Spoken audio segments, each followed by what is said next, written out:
Welcome to Scorched Earth and a general mid-month reading for the sign of Aries, the Sun, Moon or Ascendant for the last 2 weeks of January. I hope you are well. Using the Crow Tarot for you today.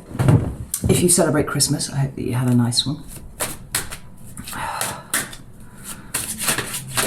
Well, do you know what, you know how these readings go. I'm not going to explain them to you now, we'll just get straight into it. So, could I have 3 cards for Aries' current energy, please? Oh, thank you. We have 2 fly out together. We have the Page of Wands in reverse and we have the Ten of Swords in reverse, which is an interesting way to start a reading, but we'll go with it. Oh, we also have the Seven of Cups. Let's have one more, please. Thank you. We have the Chariot. Right. We have the Devil at the bottom of the deck. It is the card of Capricorn, and we are still fleetingly in Capricorn season. We'll be switching to Aquarius very soon. But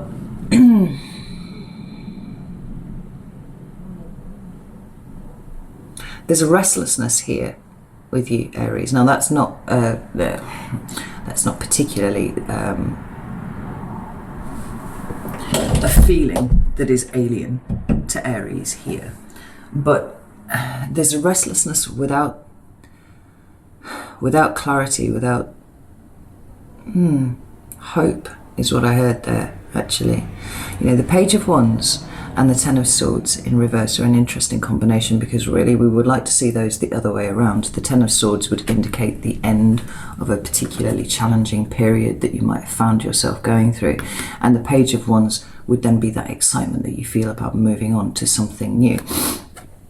But they both come up in the reverse. There's a sense of delay, yes, but delay without the prospect of resolution. It's almost like you're being held in a holding pattern here, Aries, and the frustration is palpable.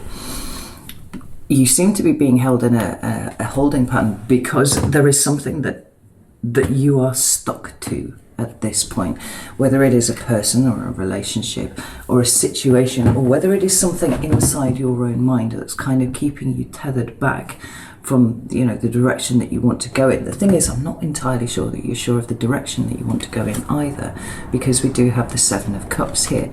This is a card of illusion. It's a card of confusion too. And as I'm speaking, I feel like whatever Jupiter's doing, isn't it, knocking around in Pisces at the moment, I feel like this is adding to it somewhat, because the restlessness comes from the fact that you've got the Chariot right at the end there, right? There's movement that you want to make. There are directions that you want to head in, but everything between you and that seems to be quite muddy. Now, I don't usually do this for the mid-months. When I say I don't usually do it, I actually do it quite a lot. But I want to pull a couple of extra cards here because this seems like a very frustrating situation to be sat in. This Page of Wands and Ten of Swords in reverse. We've got the Ace of Pentacles and the Moon come up for you, and they came out sideways, both of them. So there's an idea, sort of the new start that you want to make for yourself, but there's an understanding, or at least an intuition rather, that you don't have all of the information yet, and this is frustrating, incredibly frustrating. Because the problem is you can't start something new until you've finished up what you're in at the moment, and it seems like there is a delay to the end of the cycle that you are in at the moment, and until you work out what it is that, just like this blue tit here is chained to this rock, until you work out what it is that's holding you back, you're going to be pulling against a rock for a little while. I mean, about this Seven of Cups.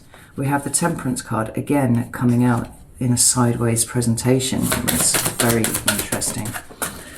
And the Eight of Pentacles in a sideways, yeah. I mean, it speaks to the confusion.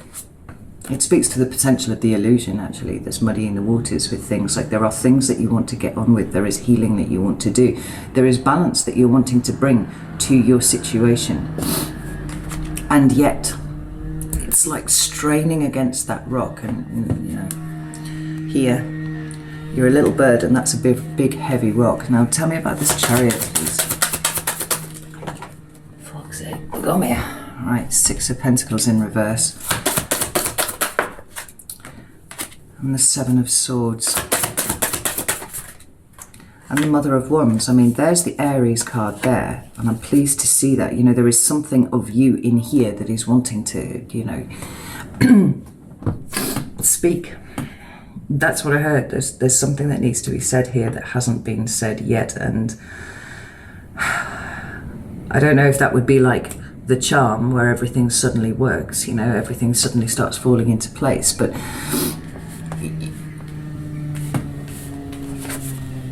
the Chariot card usually has those two sphinxes on it. You know, we talk about the necessity of having both of those in perfect alignment so that you can actually go in a straight line.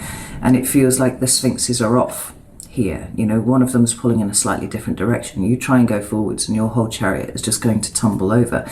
And yet the desire to get away from whatever is, you know, whatever this old cycle that is trying to close out here. And for you, given that 2021 seemed to be incredibly challenging for Aries and for Leo in terms of not being able to move forwards, you know, it was emotionally exhausting. Six of Pentacles, this is the culprit here, this is the problem. Now, we've got the Seven of Swords and we've got the Mother of Wands there, which is the Queen of Wands, obviously. And it could be that there is a risk that you need to take. But I feel that the risk is that which you want to take, but are not currently in a position to be able to do so because things are out of alignment.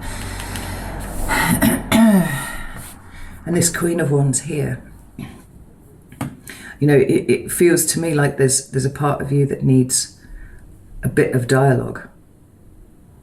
You know, you need to have a bit of dialogue with yourself because something is holding you back, and it feels to me like it is something that you are attached to and haven't yet released, so that you can bring everything to an end, bring it to the, you know, completion, and start moving forwards and being the fool, you know, as you like to be. Let's have a look and see what the purpose of this energy is. Right, let's get some perspective on this. Some perspective for Aries, please. We have the Devil again and the Three of Wands. We have the Five of Pentacles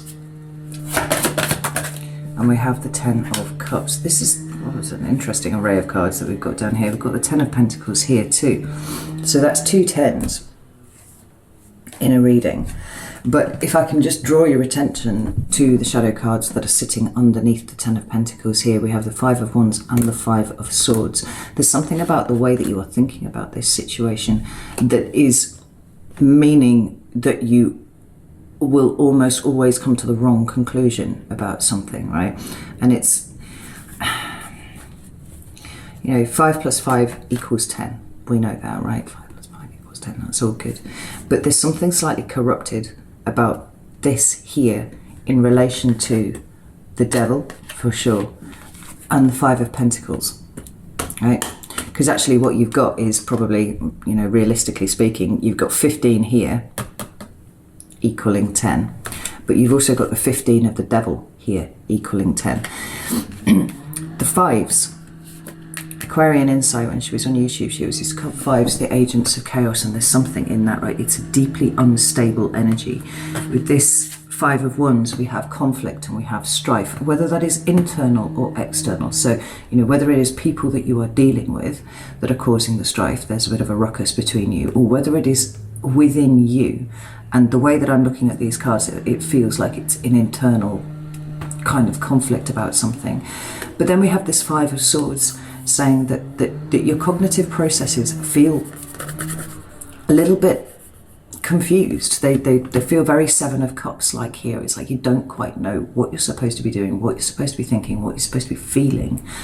And it means that this 10, which is what you would like to aim towards, whether it is in a sense of completion or in a sense of fulfillment, is not getting a look in because there are too many digits that are coming into the equation to try and equal 10.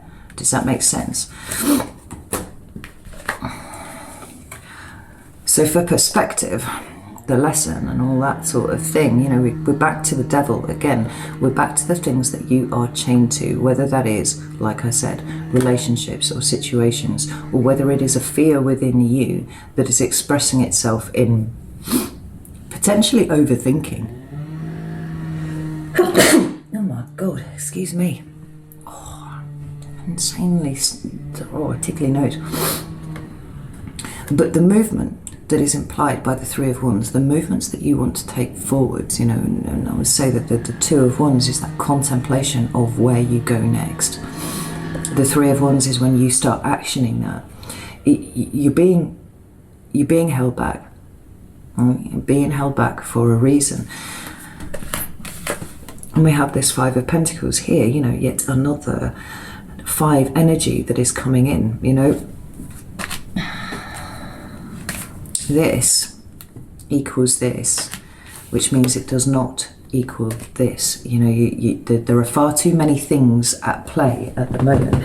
And if I were to give you some advice about, I just switched those cards around, so it was the Three of Wands that was supposed to be there.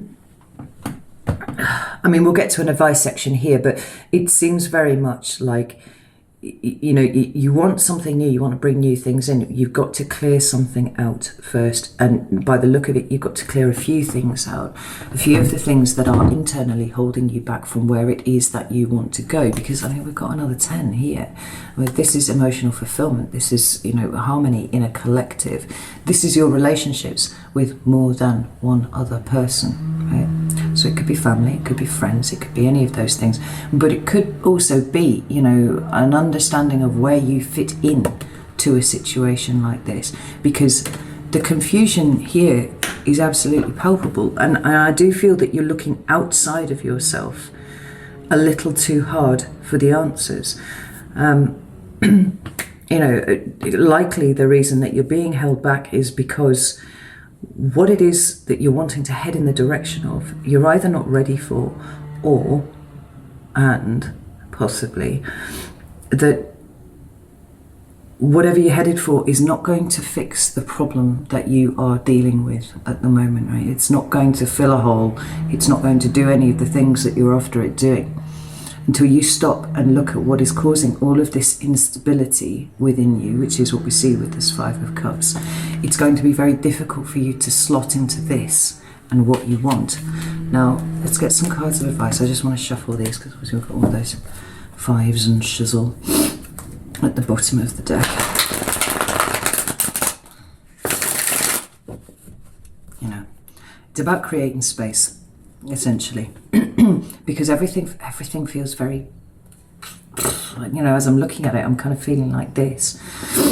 It's too much here, and there's no room for something new to come in, no matter how much you want it. Give me some advice for Aries, please. Yeah, I mean, that's perfect. It's exactly what I saw coming out before I'd even picked up the cards. Yeah. Yeah, I mean, the message is very, very simple, but nonetheless profound for it. We have the Hermit card, and I knew that was going to come out. Absolutely was necessary. We also have the Eight of Swords, and that makes perfect sense. And it's matched here with the Eight of Pentacles, right? You've got this restless energy, you've got this desire to move, but can we examine the reasons why you are wanting to go? Because I think that you're feeling like there's something outside of you that is going to fix this situation. If I can just get to there, everything's going to be fine. But the point is that this devil's got his crow foot on there. You know, well, it's not, it's actually tethered to the rock, right? There's no movement going to occur here until you address what this devil is. And the only way you can address what this devil is by way of the Hermit. It's by self-examination. It's about going within and having a look and seeing what it is that you are trying to run away from, because there's a deep undercurrent of fear here. And whether it is because you feel like you don't have enough of something, whether it's because you feel like you're out in the cold and, well, fuck the people that put you out in the cold, I'm going to go and find new people, you know, I mean, that's possible. But it's asking you to examine these feelings that are coming up in you and why they are there, and if there's some way that you can resolve them within yourself. Well, to be honest, the cards are saying it is entirely an internal matter here. And it's borne out by this Eight of Swords. Now, the Eight of Swords is about mental restriction. It is just like the devil, the ways that we hold ourselves back. It's self-limiting behaviors, self-sabotage sometimes. But we can often see sometimes with the Eight of Swords this idea that we can be saved by some sort of external force, right? So this crow sat here, you know, could be waiting for a saviour, someone to come and save them, because they're not tightly bound. They've only got a wriggle, and then the binds are off. They're free. They can see what they're doing, and they can fly out from between those swords. Everything's cool, except that it's just standing there. It's not moving. It's almost like it's not the universe that's holding you still. It is you, and you need to find the ways in which you can, you know, perform that metaphorical kind of fluttering that is going to allow the binds to fall away, so that you can clearly see the situation that you're in. Again, the confusion and the illusion of the situation seem to be the things that are keeping you rigid on a subconscious level, because consciously you want gone. You want well shot of this situation. But is that running away? Because there's no clear ending here. The last card is the page, the Eight of Pentacles. It's work. You know, no matter how much you are ready to put in the effort to something external to you, a new start, whatever it is, you're going nowhere until you've put in the work to yourself. You know, now. I understand that in and of itself is an extremely frustrating message. However, I do not get the impression that this is boding the start of 3 months of shadow work for you. I just don't think that that's the case. I think that there is something, probably a number of small things that you just don't see yet, right? And it could be that you don't have all of the information. That is possible. But certainly your energy is going into the wrong places. At this point, you know, the energy, it really needs to be put into you, and examining why you feel the way that you do at the moment, and why you're trying so hard to get away from what you're in. You know, once you work that out, I feel like the Page of Wands and the Ten of Swords are going to turn themselves the right way up naturally, holistically, and what you need will then start being able to occur, but you're not going to go anywhere until you deal with that first. I'm really sorry. I wish the first reading of the year for you was something a bit more exciting, but the point is it will get exciting when you have dealt with this stuff. But don't try and run away from things. Don't try not to see things, you know, because it's actually just making the situation foggier for you. Okay, right, I'm going to leave it there. Know that I love you all very, very much. Thank you for waiting for me over December. It's very much appreciated. I'm grateful for each and every one of you. Take care, and I'll see you soon.